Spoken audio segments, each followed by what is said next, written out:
ত্রয়োদশ সংসদ নির্বাচন ঘিরে নোয়াখালী জেলা জুড়ে বিরাজ করছে উৎসবের আমেজ। দীর্ঘদিন পর প্রতিদ্বন্দ্বিতামূলক নির্বাচনের প্রত্যাশায় মুখর এই জনপদ। নোয়াখালীতে মোট ৬টি সংসদীয় আসনের মধ্যে নোয়াখালী ৪ আসনটি অত্যন্ত গুরুত্বপূর্ণ। আসনটিতে এখন পর্যন্ত তেমন কোনো উল্লেখযোগ্য অপ্রীতিকর ঘটনা ঘটেনি। সকল প্রার্থীরা শান্তিপূর্ণভাবে ভোটের মাঠ চষে বেড়াচ্ছেন।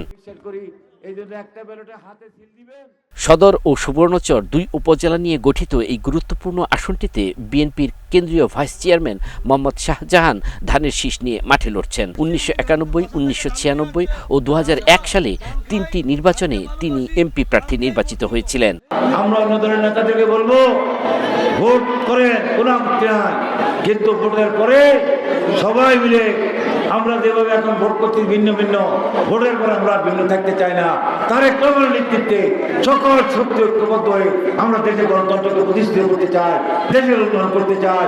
দেশের মধ্যে কোনো বিভেদ এবং বিসংবাদ এবং প্রতিহিংসা এবং প্রতিশোধের রাজনীতি বাংলাদেশে আর চলবে না।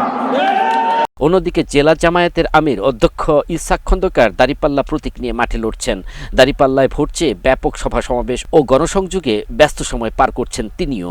আপনারা 2টা ভোট দেবেন, একটা হলো বাংলাদেশে যেন পেশিস্টরা নতুন করে জন্মগ্রহণ করতে না পারে, আতুর করে যেন এটা শেষ করে দেওয়া যায়। এই জন্য কি দিতে হবে?